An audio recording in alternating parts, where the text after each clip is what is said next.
देवताओं द्वारा गर्भस्थ भगवान श्री कृष्ण की स्तुति भाग 2। राधे राधे। स्वागत है आपका एक बार फिर से हमारे चैनल श्री प्रिय दीक्षा में। देवताओं ने स्तुति की। इस समय परमेश्वर श्री कृष्ण केवल इस जगत के पालन हेतु जन्म ले रहे हैं। वास्तव में परम कारण एक ही है, किंतु प्रकृति के 3 गुणों के द्वारा अमित हो जाने के कारण अल्पज्ञानी व्यक्ति समझते हैं कि यह जगत विभिन्न कारणों से प्रकट हो रहा है। जो बुद्धिमान हैं वे देख सकते हैं कि इसका कारण एक श्री कृष्ण है। जैसा ब्रह्म संहिता में कहा गया है, ईश्वरः परमः कृष्णः सर्व कारण कारणम। भगवान श्री कृष्ण समस्त कारणों के कारण हैं। कृष्ण सृष्टि के लिए नियुक्त किए गए प्रतिनिधि हैं, विष्णु पालन के लिए श्री कृष्ण के अंश हैं और शिव जी विलय के लिए श्री कृष्ण के अंश हैं। देवताओं ने स्तुति की, हे स्वामी, आपके शाश्वत स्वरूप को समझ पाना दुष्कर है। सामान्य जन आपके वास्तविक रूप को समझने में अक्षम रहते हैं, अतः आप अपना आदि शाश्वत रूप प्रकट करने के लिए स्वयं अवतार ले रहे हैं।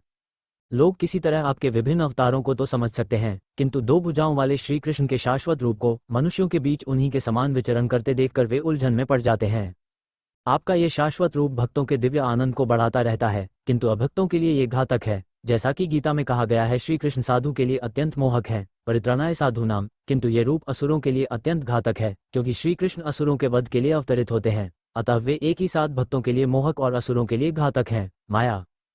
हे कमल के समान नेत्रों वाले प्रभु, आप शुद्ध सत्व के स्रोत हैं। ऐसे अनेक ऋषि हैं जिन्होंने केवल समाधि के द्वारा या आपके चरणकमलों के आध्यात्मिक ध्यान के द्वारा और इस तरह आपके विचार में लीन रहकर प्रकृति द्वारा उत्पन्न अज्ञान के महासागर को गोपद में समाने वाले जल के समान बना दिया है। ध्यान का उद्देश्य मन को श्री भगवान के चरणकमलों से प्रारंभ करके उन पर केंद्रित करना है। श्री भगवान के चरणकमलों के ध्यान से ही बड़े बड़े मुनि इस विशाल भवसागर को बिना कठिनाई के पार कर लेते हैं। हे स्वयं प्रकाशित, जिन महान संतों ने आपके चरणकमलों की दिव्य नाव के सहारे अज्ञान सागर को पार कर लिया है, वे उस नाव को अपने साथ नहीं ले गए। वो अब भी इस पार पड़ी हुई है। यदि कोई नाव द्वारा नदी पार करता है तो वह नाव को भी उस पार लेता जाता है। अतः जब वह अपने गंतव्य पर पहुंच जाता है तो फिर वही नाव किस प्रकार उन लोगों के लिए उपलब्ध हो सकती है जो इस ओर प्रतीक्षा कर रहे हैं। इस कठिनाई का उत्तर देने के लिए देवता अपनी स्तुति में कहते हैं कि श्री भगवान के चरणकमलों की यह नाव ले नहीं जाई जाती। जो भक्तगण अब भी भवसागर के इस पार खड़े हैं वे दूसरी ओर जाने में समर्थ होते हैं, क्योंकि शुद्ध भक्त सागर को पार करते समय उसे अपने साथ नहीं ले जाते। जब कोई इस नाव के पास जाता है तो भौतिक अज्ञान का सारा समुद्र सिमटकर गोपद में समा जाता है। अतः भक्तों को दूसरी ओर जाने के लिए नाव की आवश्यकता ही नहीं पड़ती, वे तुरंत समुद्र पार कर लेते हैं। चूंकि महान साधु पुरुष समस्त बद्ध जीवों के प्रति दयालु होते हैं, अतः नाव तब भी इस ओर पड़ी रहती है। दूसरे शब्दों में, कोई किसी भी समय श्री भगवान के चरणारविंदों का ध्यान करके भौतिक अज्ञान के महान सागर को पार कर सकता है। ध्यान का अर्थ है श्री भगवान के चरणकमलों पर एकाग्रता। चरणकमल श्री भगवान के सूचक हैं, किंतु जो निर्विशेषवादी हैं वे श्री भगवान के चरणकमलों को नहीं मानते, अतः उनके ध्यान का विषय निराकार होता है। देवताओं का ये पक्का निर्णय है कि जो लोग शून्य या निराकार का ध्यान करने में रुचि रखते हैं वे अज्ञान के सागर को पार नहीं कर सकते। ऐसे लोग केवल यही सोचते हैं कि वे मुक्त हो गए हैं। हे कमल नेत्र प्रभु, उनकी बुद्धि कलुषग्रस्त हो गई है, क्योंकि वे आपके चरणकमलों का ध्यान करने में असफल रहते हैं। इस उपेक्षा भाव के कारण निर्विशेषवादी संसार के बद्ध जीवन में पुनः आ गिरते हैं। भले ही कुछ काल के लिए वे निराकार साक्षात्कार के पद तक पहुंच जाएं। निर्विशेषवादी ब्रह्मतेज में लीन होने के लिए कठिन तपस्या करते हैं, किंतु उनके मन भौतिक कलमश से मुक्त नहीं होते। वे चिंतन की भौतिक विधियों का निषेध मात्र करते रहते हैं। इसका ये तात्पर्य कदापि नहीं कि वे मुक्त हो चुके हैं। इस तरह वे नीचे गिर जाते हैं। श्रीमद्भगवद गीता में कहा गया है कि निर्विशेषवादियों को चरम लक्ष्य की प्राप्ति के लिए महान यातनाएं सहनी पड़ती हैं। श्रीमद्भागवतम के प्रारंभ में इसका भी उल्लेख है कि श्री भगवान की भक्ति के बिना किसी को सकौम कर्मों के बंधन से मुक्ति प्राप्त नहीं हो सकती। श्रीमद्भगवद गीता में भगवान श्री कृष्ण का और श्रीमद्भागवतम में श्री नारद मुनि का कथन है, और यहाँ भी देवता इसकी पुष्टि करते हैं। जो लोग भक्ति नहीं करते उन्हें ज्ञान का चरम लक्ष्य ज्ञात नहीं रहता। ऐसे लोगों को आपकी कृपा प्राप्त नहीं होती। निर्विशेषवादी केवल यही सोचते हैं कि वे मुक्त हैं, किंतु वास्तव में उनमें श्री भगवान के लिए कोई भावना नहीं होती। वे सोचते हैं कि जब श्री कृष्ण इस जगत में आते हैं तो वे भौतिक शरीर धारण करते हैं। इस प्रकार वे श्री कृष्ण के दिव्य शरीर की उपेक्षा कर देते हैं। गीता में इसकी पुष्टि हुई है, अवजानन्ति मामूढ़ा। फलतः निर्विशेषवादी भौतिक वासना पर विजय पाने तथा मुक्ति तक पहुंचने के बावजूद नीचे गिर जाते हैं। यदि वे ज्ञान के लिए ही वस्तुओं को जानने में व्यस्त रहते हैं और श्री भगवान की भक्ति नहीं करते तो उन्हें वांछित फल प्राप्त नहीं हो सकता। उनके हाथ लगता है केवल उनके द्वारा उठाया गया कष्ट, इससे अधिक कुछ नहीं। गीता में स्पष्ट कहा गया है कि ब्रह्म साक्षात्कार ही सब कुछ नहीं है। ब्रह्म साक्षात्कार द्वारा भौतिक आसक्ति या विरक्ति के बिना भी मनुष्य प्रसन्न रह सकता है और संभाव के पद को प्राप्त हो सकता है, किंतु इस अवस्था के बाद भक्ति करनी ही होती है। जब मनुष्य ब्रह्म साक्षात्कार पद तक उठ जाने के बाद भक्ति करता है तो वह आध्यात्मिक राज्य वैकुंठ में प्रवेश करता है, जहां वह श्री भगवान की संगति में स्थायी निवास करता है। भक्ति का यही परिणाम होता है। श्री भगवान के भक्त कभी भी निर्विशेषवादी की भांति नीचे नहीं गिरते। यदि वे नीचे गिरते भी हैं तो श्री भगवान में प्रेमपूर्वक अनुरक्त रहते हैं। भक्ति के मार्ग में भले ही उन्हें समस्त प्रकार के अवरोध मिलते हों, किंतु वे बिना डर के स्वतंत्रतापूर्वक ऐसे अवरोधों को पार कर सकते हैं। शरणागत होने के कारण उन्हें विश्वास रहता है कि श्री कृष्ण सदा उनकी रक्षा करेंगे। श्री कृष्ण ने श्रीमद् भगवद गीता में वचन दे रखा है कि मेरे भक्तों का कभी विनाश नहीं होता। देवताओं ने आगे कहा, हे प्रिय श्री भगवान, इस भौतिक जगत के सभी जीवों के कल्याण के लिए आप अपने आदि विशुद्ध रूप में शुद्ध सत्व के सनातन रूप में प्रकट हुए हैं। आपके प्राकट्य का लाभ लेते हुए अब वे सभी पूर्ण पुरुषोत्तम परमेश्वर की प्रकृति एवं रूप को अत्यंत सरलता से समझ सकते हैं। चारों आश्रमों के व्यक्ति, ब्रह्मचारी, गृहस्थ, वानप्रस्थ तथा सन्यासी सभी आपके प्राकट्य का लाभ उठा सकते हैं। हे लक्ष्मीपति श्री भगवान, जो भक्त आपकी सेवा में लगे हुए हैं वे निर्विशेषवादियों की तरह अपने उच्च पद से नीचे नहीं गिरते। भक्तगण आपके द्वारा रक्षित होने से मुक्ति के मार्ग में बाधक माया के अनेक सेनापतियों के मीको लाभ जाते हैं। हे प्रभु, आप जीवों के लाभ के लिए अपने दिव्य शाश्वत रूप में प्रकट होते हैं, जिससे वे आपका साक्षात दर्शन कर सकें और वेदों के अनुष्ठानों, 21 योगिक ध्यान तथा शास्त्र विहित भक्ति के द्वारा आपको पूजा की भेंट अर्पित कर सकें। हे श्री भगवान, यदि आप अपने सतु चित आनंद रूप में, जो आपके पद के बारे सभी प्रकार की मंगलंत अविद्या को दूर करने वालों को आपके थे, तो सभी लोग अपने अपने भौतिक गुणों के अनुसार आपके विषय में केवल होते कल्पना करते रहते। श्री कृष्ण अवतार श्री भगवान के समस्त काल्पनिक मूर्ति विज्ञान का मुंहतोड़ जवाब है। प्रत्येक व्यक्ति प्रकृति के बारे में अपने अपने गुण के अनुसार श्री भगवान के स्वरूप की कल्पना करता है।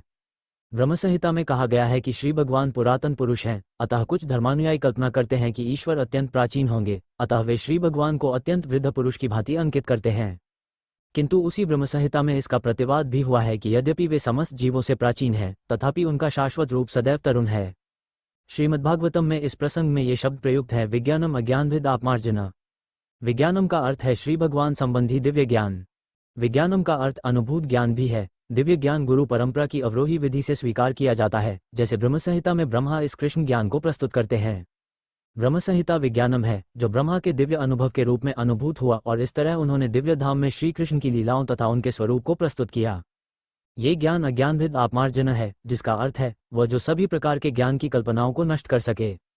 अज्ञान के वशीभूत होकर लोग श्री भगवान के स्वरूप की कल्पना करते हैं और उनकी कल्पना के अनुसार कभी वे साकार होते हैं तो कभी निराकार। किंतु ब्रह्म संहिता में श्री कृष्ण का प्रस्तुतिकरण विज्ञानम अर्थात वैज्ञानिक है, अनुभूत ज्ञान है, जिसे ब्रह्मा ने प्रदान किया और भगवान चैतन्य ने स्वीकार किया। इसमें कोई संदेह नहीं है, श्री कृष्ण का रूप, उनकी वंशी, उनका रंग सब कुछ सत्य है। यहाँ ये कहा गया है कि यह विज्ञान समस्त प्रकार की चिंतनपरक विद्या को सदैव मात देता है। अतः आपके श्री कृष्ण रूप में अवतार लिए बिना न तो अज्ञानविद आत्मार्जन, चिंतनपरक ज्ञान के अज्ञान का नाश, कृष्ण नहीं विज्ञान का साक्षात्कार किया जा सकता है। अज्ञानविद आत्मार्जन, दूसरे शब्दों में आपके अवतार से काल्पनिक ज्ञान की अविद्या मिट जाएगी और भगवान ब्रह्मा जैसे अधिकारियों के अनुभूत ज्ञान की स्थापना होगी। मनुष्य भौतिक प्रकृति के 3 गुणों से प्रभावित होकर प्रकृति के गुणों के अनुसार अपने ईश्वर की कल्पना करते हैं। इस प्रकार ईश्वर को अनेक प्रकार से प्रस्तुत किया जाता है, किंतु आपके प्राकट्य से यह सिद्ध हो जाएगा कि ईश्वर का असली रूप क्या है। निर्विशेषवादियों की सबसे भयंकर भूल उनका यह विचार है कि जब श्री भगवान अवतरित होते हैं तो वे सतोगुणी पदार्थ का रूप स्वीकार करते हैं। वस्तुतः श्री कृष्ण या नारायण का रूप किसी भौतिक विचार के परे होता है। यहाँ तक कि महानतम मायावादी शंकराचार्य ने भी स्वीकार किया है कि नारायण परोव्यक्तात् भौतिक सृष्टि द्रव्य पदार्थ के अव्यक्त प्राकट्य से या द्रव्य के अप्रत्यक्ष संरक्षण से उत्पन्न होती है, किंतु श्री कृष्ण इस भौतिक बोध से परे हैं। इसे श्रीमद्भागवतम में शुद्ध सत्व या दिव्य सत्व कहा गया है। इनका संबंध सतोगुण से नहीं है, वे भौतिक सत्व से ऊपर हैं, वे सच्चिदानंद स्वरूप हैं। हे प्रभु, जब आप विभिन्न अवतारों में प्रकट होते हैं तो विभिन्न परिस्थितियों के अनुसार आप भिन्न भिन्न नाम और रूप धारण करते हैं। सर्व आकर्षक होने के कारण आपका नाम श्री कृष्ण है। अपने दिव्य सौंदर्य के कारण आप श्याम सुंदर कहलाते हैं। श्याम का अर्थ है सांवला, फिर भी कहा जाता है कि आप हजारों कामदेवों से अधिक सुंदर हैं। कंदर्प कोटि कमनीय, यद्यपि आपका रंग श्याम बादल जैसा है, किंतु दिव्य परम होने के कारण आपका सौंदर्य कामदेव के कोमल शरीर से कई गुना आकर्षक है। कभी कभी आप गिरिधारी कहे जाते हैं क्योंकि आपने गोवर्धन पर्वत धारण किया था। कभी कभी आप नंदनंदन, वासुदेव या देवकी नंदन कहलाते हैं क्योंकि आप महाराज नंद या वसुदेव अथवा देवकी के पुत्र रूप में जन्म लेते हैं। निर्विशेषवादी सोचते हैं कि आपके अनेक नाम अथवा रूप आपके किसी विशिष्ट कार्य तथा गुण के कारण हैं, क्योंकि वे अपने को भौतिक प्रेक्षक दर्शक मानकर आपको स्वीकार करते हैं। हे प्रिय प्रभु, आपकी प्रकृति, रूप तथा कार्यकलाप को अटकलबाजी नहीं जाना जा सकता। आपकी प्रकृति, दिव्य रूप, नाम तथा गुणों को समझने के लिए मनुष्य को पहले भक्ति करनी होगी। वस्तुतः जिस व्यक्ति में आपके चरण कमलों की सेवा के लिए रंज भर भी रुचि होती है, वही आपकी प्रकृति, रूप तथा गुण को समझ सकता है। अन्य लोग लाखों वर्षों तक चिंतन करते रहने पर भी आपकी वास्तविक स्थिति का एक अंश भी नहीं समझ पाते। दूसरे शब्दों में, अभक्त कभी भगवान श्री कृष्ण को नहीं समझ सकते, क्योंकि योगमाया का आवरण श्री कृष्ण के वास्तविक स्वरूप को ढके रहता है। जैसा कि गीता में पुष्टि हुई है, नाह प्रकाशः सर्वस्य, श्री भगवान कहते हैं, मैं हर एक के लिए प्रकाशित नहीं है। जब श्री कृष्ण ने अवतार लिया तो वे वस्तुतः कुरुक्षेत्र के युद्ध क्षेत्र में उपस्थित थे और सबों ने उन्हें देखा भी था, किंतु उनमें से हर एक व्यक्ति यह नहीं जान सका कि वे श्री भगवान हैं। फिर भी उनकी उपस्थिति में मरने वाले प्रत्येक व्यक्ति को भवबंधन से पूर्ण मुक्ति मिली और वह वैकुंठ लोक को भेज दिया गया। हे श्री भगवान, निर्विशेषवादी या अभक्त यह नहीं समझ सकते कि आपका नाम आपके रूप से अभिन्न है। चूंकि श्री भगवान परम हैं, अतः उनके नाम तथा वास्तविक रूप में कोई अंतर नहीं है। भौतिक जगत में नाम तथा रूप में अंतर होता है। आम का फल आम के नाम से भिन्न होता है। कोई केवल आम आम की रट लगाकर आम का स्वाद नहीं पा सकता, किंतु भक्त जानता है कि श्री भगवान के नाम तथा रूप में कोई अंतर नहीं, अतः वह हरे कृष्ण महामंत्र हरे कृष्ण कृष्ण कृष्ण हरे हरे, हरे राम राम राम हरे हरे का कीर्तन करता है और अपने आप को सदैव श्री कृष्ण की संगति में अनुभव करता है। जो व्यक्ति परमेश्वर के परम ज्ञान में बहुत सिद्ध नहीं है, उन्हें भगवान श्री कृष्ण अपनी दिव्य लीलाएं दिखलाते हैं। वे केवल श्री भगवान की इन लीलाओं का ही चिंतन कर सकते हैं और पूरा लाभ उठा सकते हैं। चूंकि श्री भगवान के दिव्य नाम तथा रूप में कोई अंतर नहीं होता, अतः इनकी दिव्य लीलाओं तथा उनके रूप में कोई अंतर नहीं होता। जो अल्पज्ञानी हैं, यथा स्त्रियां, श्रमिक या वणिक वर्ग, उनके लिए व्यासदेव ने महाभारत की रचना की है। महाभारत में श्री कृष्ण अपने विभिन्न कार्यकलापों के साथ विद्यमान हैं। महाभारत इतिहास है। अल्पज्ञानी लोग श्री कृष्ण की दिव्य लीलाओं के अध्ययन, श्रवण तथा स्मरण मात्र से ही क्रमशः शुद्ध भक्त के पद को प्राप्त होते हैं।